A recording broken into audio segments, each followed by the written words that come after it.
साहब रिटायर होता है। सरकारी बंगला, उसका हरा भरा लॉन, ड्राइवर चपरासी और ऑफिस के वे चमचे जो हर रोज नमस्ते साहब करने की लाइन लगाए रहते थे, सब एक झटके में छूट जाते हैं। रिटायरमेंट की तारीख तो पहले से तय थी, पर साहब को यह सब अचानक सा लगता है। वो सोचते हैं, मेरे बिना दफ्तर चलेगा कैसे? लोग सलाह लेने आएंगे, मार्गदर्शन मांगेंगे, उम्मीद से राह ताकते हैं।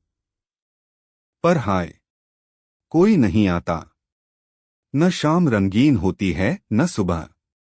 दिन हफ्तों में, हफ्ते महीनों में बदलते हैं और उम्मीद भी धीरे धीरे दम तोड़ देती है। अब साहब अखबार बार बार पढ़ते हैं। टीवी पर धार्मिक चैनलों के साथ डीडी देख डालते हैं। चुप्पी साधे पड़े मोबाइल को घूरते रहते हैं और बीवी से शिकायत करते हैं, लगता है फोन खराब है। कभी साहस कर पुराने साथियों को फोन लगाते हैं, पर घंटी बजती रहती है, उठाता कोई नहीं। पार्क में पुराना माथत नजर आता है तो वो भी दूसरी पगडंडी पकड़ लेता है। भारी मन से साहब घर लौटते हैं।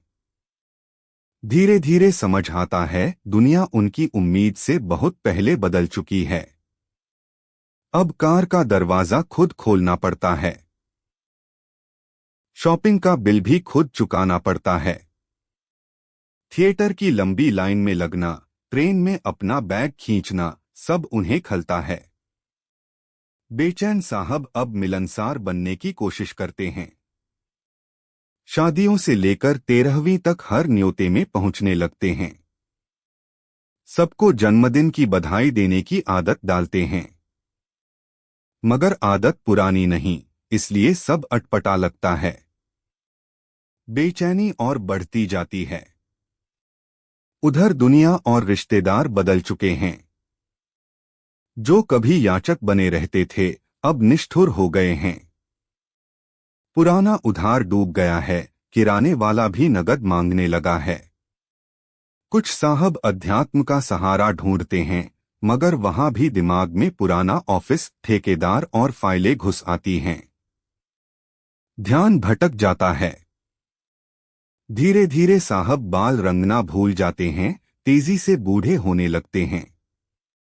चिड़चिड़ाहट हावी हो जाती है। घर में साहबी जमाने की कोशिश करते हैं, पर वहां भी कोई मानता नहीं। बेटा कन्नी काटता है, नाती पोते पास नहीं आते, बीवी तंग आ जाती है, और यहां तक कि पाला पोसा कुत्ता भी उन्हें देख बिस्तर के नीचे घुस जाता है। अब साहब कड़वाहट से भर जाते हैं। नाशुक्री दुनिया को कोसते हैं, खुद दुखी रहते हैं और आसपास वालों को भी दुखी करते हैं। और रिटायर साहब आखिर करे भी तो क्या? यही करते हैं जब तक जीते हैं। इसलिए जरूरी है, समय रहते सुधार कीजिए। साहबी छोड़िए, मानवीयता अपनाइए। दोस्त बनाइए, अपनों को समय दीजिए। दूसरों के काम आइए। वरना साहबी पकड़े रहेंगे तो जिंदगी हाथ से छूट जाएगी।